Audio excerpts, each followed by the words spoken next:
Esta es la historia de cómo Pedro Infante, un carpintero que no terminó la primaria, construyó una fortuna de 20 millones de pesos y vivió como pocos artistas mexicanos han podido hacerlo. Del ídolo de México no solo conocemos sus películas y canciones, sino también las mansiones de ensueño, los autos más exclusivos del mundo, y la compañía de aviación que operó hasta el día de su muerte. Hoy vamos a descubrir con detalles verificados cómo era realmente la vida lujosa de Pedro Infante. Cuánto ganaba, dónde vivía, qué autos manejaba, y cómo construyó un imperio que, tristemente, desapareció casi por completo después de su trágica muerte. Esta es una historia de éxito extraordinario, pero también de generosidad sin límites y un final que dejó a su familia sin nada. Antes de hablar de mansiones y autos de lujo, hay que entender de dónde vino Pedro Infante. Nació el 18 de noviembre de 1917 en Mazatlán, Sinaloa, en una familia de 15 hijos. Su padre era músico, pero la realidad era que la familia vivía con muchas carencias.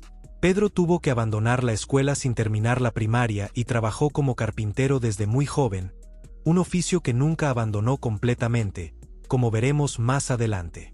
Pero en solo 18 años de carrera artística, desde 1939 hasta 1957, Pedro Infante se convirtió en el segundo artista mejor pagado de México. Según la revista especializada Cine Mundial de 1955, sus ingresos anuales alcanzaban los 400,000 pesos al año. Para poner esto en perspectiva, el salario mínimo en México en 1954 era de $1.09 diarios. A un trabajador promedio le habría tomado más de 1000 años ganar lo que Pedro ganaba en un solo año. El único que ganaba más que él era Mario Moreno Cantinflas, con 600,000 pesos anuales. Germán Valdés Tintán estaba en tercer lugar con 300,000 pesos. Y aunque María Félix cobraba 250,000 pesos por película, lo que la hacía ganar más en total, Pedro mantenía ese segundo lugar en ingresos anuales consistentes. Al momento de su muerte, en 1957, se estima que Pedro Infante había acumulado un patrimonio total de aproximadamente 20 millones de pesos, lo que equivaldría a más de 100 millones de pesos actuales. Y no estamos hablando solo de dinero en el banco. Estamos hablando de propiedades, vehículos de colección y una compañía de aviación con 12 aviones. La joya de la corona en el patrimonio de Pedro Infante fue su extraordinaria propiedad en Coajimalpa. Ubicada en el kilómetro 18.5 de la carretera México-Toluca, esta finca de 10 hectáreas fue adquirida en 1947, justo después del rotundo éxito de Los Tres García. El público la conocía como Ciudad Infante, porque era prácticamente una ciudad completa dentro de una propiedad privada. ¿Qué tenía esta propiedad? Prepárense porque es impresionante. Pedro construyó una sala de cine privada con taquilla falsa, que él llamaba cariñosamente Cine Ratón. Instaló una capilla dedicada a la Virgen de Guadalupe. Había un gimnasio completo, piscina, pista de boliche, fuente de sodas con rocola, bar, salón de fiestas y mesas de billar.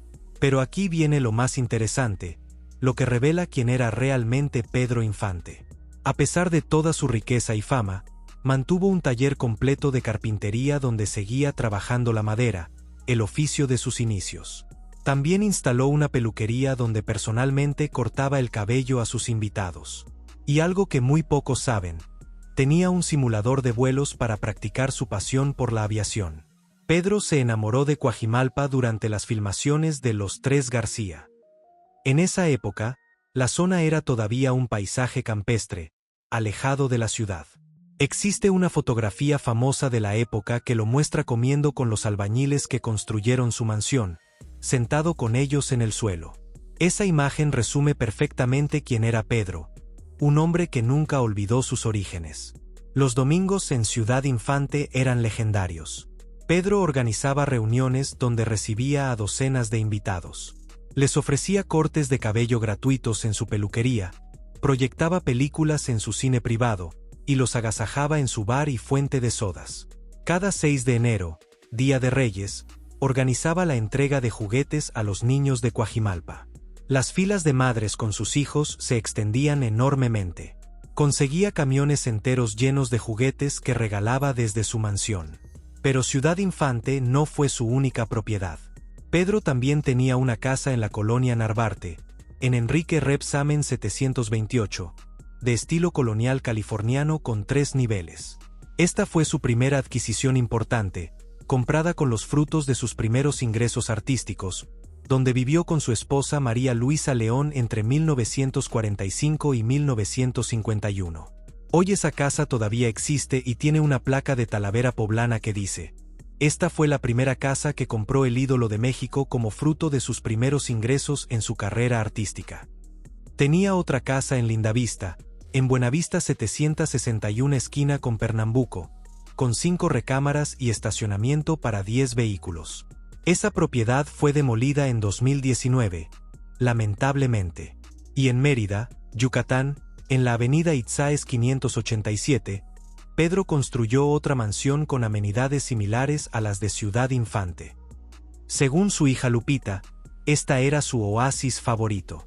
Tras su muerte, esa propiedad fue convertida en el Hotel Boulevard Infante, que hoy tiene 80 habitaciones y todavía conserva objetos personales del actor.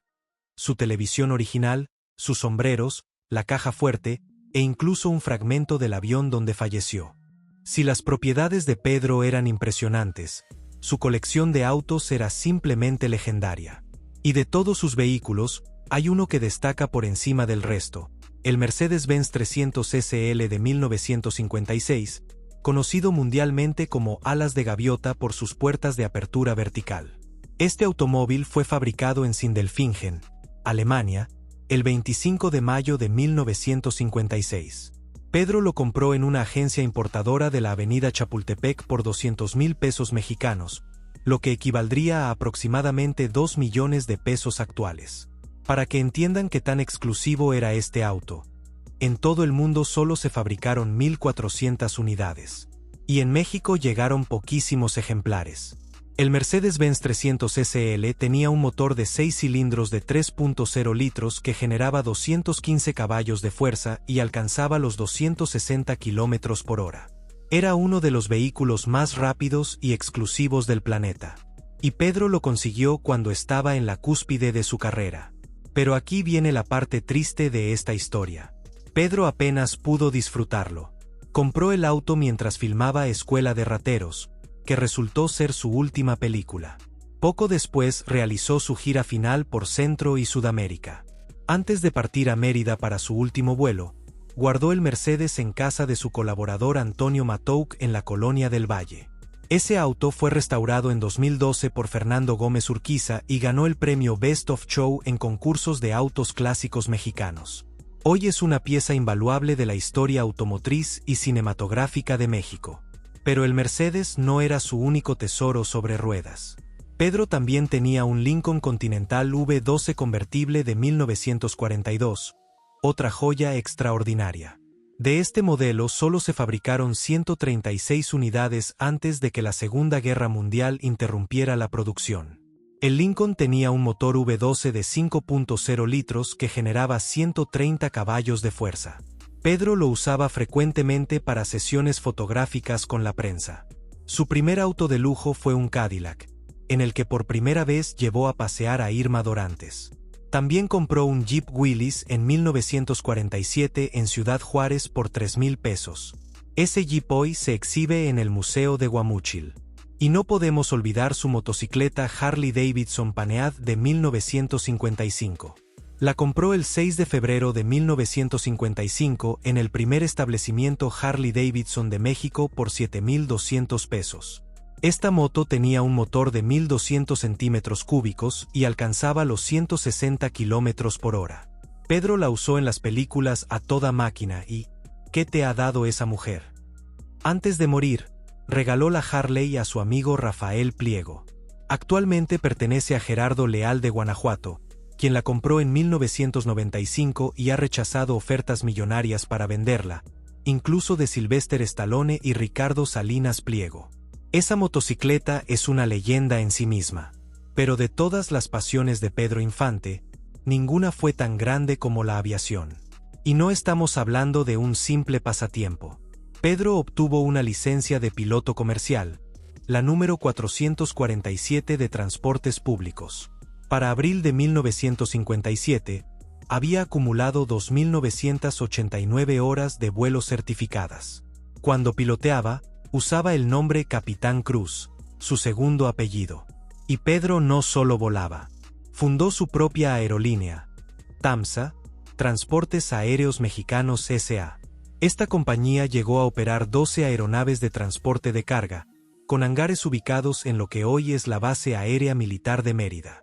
Pedro trabajaba activamente como piloto cuando sus compromisos cinematográficos se lo permitían, pasando largas horas en los hangares revisando motores y planificando vuelos.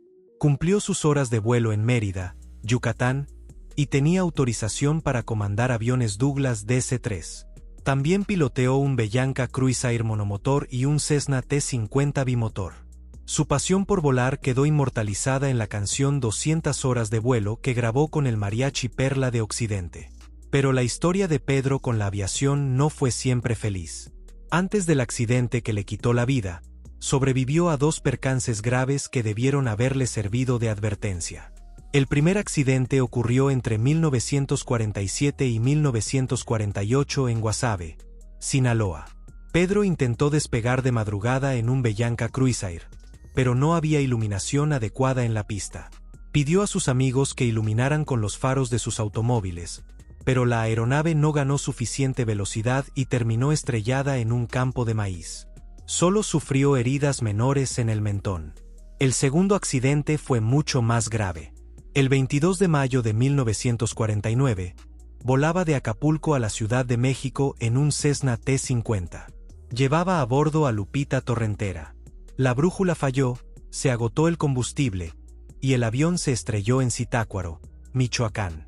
Pedro sufrió una fractura de cráneo con exposición cerebral, perdió audición en un oído, y requirió una placa de platino en la frente. Ese accidente lo dejó parcialmente calvo y lo obligó a usar bisoñé el resto de su carrera. Después del funeral de Blanca Estela Pavón, la actriz que murió en un accidente aéreo en septiembre de 1949, Pedro le dijo proféticamente a su productor Ismael Rodríguez: «Sé que yo también voy a morir en un accidente de aviación. Cuando me muera, me quiero morir volando, compadre». Y así fue. El lunes 15 de abril de 1957, a las 7:45 de la mañana, Pedro Infante despegó del aeropuerto de Mérida como copiloto del vuelo 904 de TAMSA. La aeronave era un Quensale Datit B-24J Liberate con matrícula XAKUN, un bombardero de la Segunda Guerra Mundial convertido para transporte de carga. El avión, pilotado por el capitán Víctor Manuel Vidal Lorca, apenas alcanzó entre 20 y 200 metros de altura antes de caer casi en espiral. Se desplomó en el cruce de las calles 54 Sur y 87, en el patio de una tienda llamada La Socorrito. Los tanques llenos de combustible explotaron, causando un incendio terrible. En el accidente murieron 5 personas: Pedro Infante Cruz de 39 años, el capitán Víctor Manuel Vidal Lorca de 40 años, el mecánico Marciano Bautista Escárcega de 28 años, Ruth Rosel Chan de 17 o 18 años que estaba lavando ropa en el patio, y un niño llamado Baltasar Martín Cruz. La causa oficial según la Dirección General de Aeronáutica Civil fue error de maniobra agravado por probable desplazamiento de la carga. El B-24J era un avión extremadamente pesado, conocido porque si un motor fallaba durante el despegue, entraba inmediatamente en barrena. El cuerpo de Pedro quedó irreconocible. Fue identificado por la placa de platino del accidente de 1949, un brazalete de oro grabado con su nombre, y sus alas de aviador. Ahora hablemos de números concretos. ¿Cómo construyó Pedro esa fortuna de 20 millones de pesos? Tenía 3 fuentes principales de ingresos: el cine, la música y las presentaciones en vivo.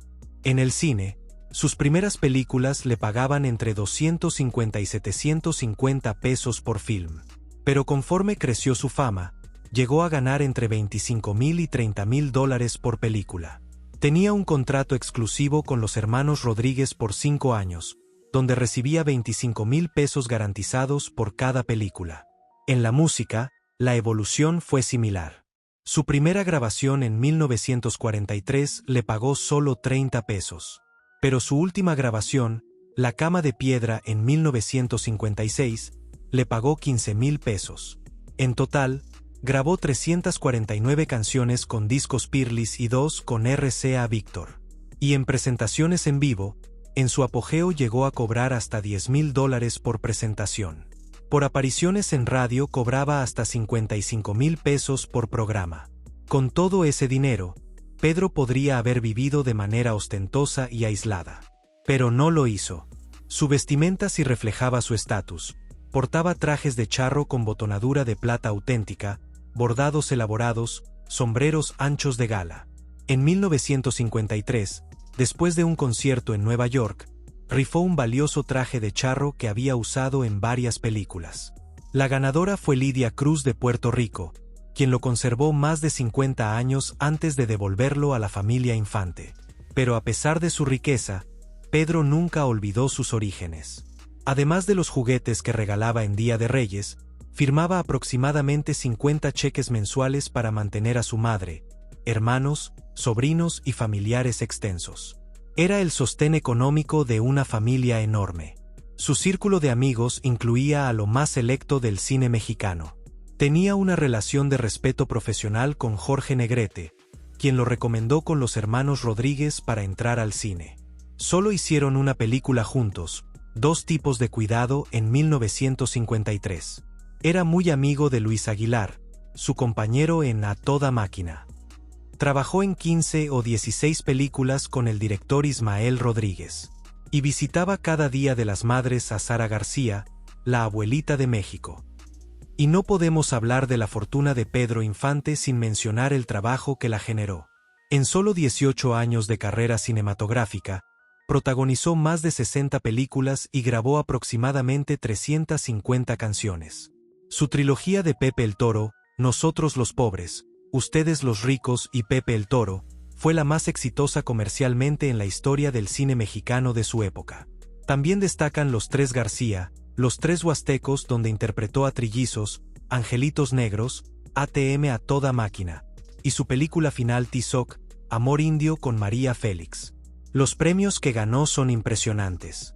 Recibió el Ariel de Plata a Mejor Actor en 1956 por La vida no vale nada. Después de su muerte le dieron un Ariel honorario. Pero los reconocimientos internacionales fueron aún más significativos. Ganó el Oso de Plata del Festival de Berlín en 1957 por Tizoc, siendo el único actor mexicano en recibir este honor. Esa misma película ganó el Globo de Oro a Mejor Película Extranjera en 1958. Cuando se anunció el Oso de Plata en Berlín y se explicó que el ganador había fallecido, todo el público en el festival se puso de pie espontáneamente y guardó un minuto de silencio. En 1994 recibió póstumamente una estrella en el Paseo de la Fama de Hollywood, en el 7083 de Hollywood Boulevard. En la música, su primer gran éxito fue el Vals Mañana en 1944, que vendió 18,000 copias, un récord absoluto para la época. Entre sus canciones inmortales están Amorcito Corazón, 100 años, Las Mañanitas, la versión que popularizó para celebrar cumpleaños en México, Cielito Lindo y Ella. Y aquí viene algo que pocos saben. En un gesto de gratitud que le costó millones, Pedro renunció a las regalías de sus grabaciones con Peerless por haberle dado la oportunidad cuando RCA Victor lo rechazó. Cuando Warner Music adquirió Peerless en 2001, el catálogo de Pedro Infante fue la razón principal de la compra.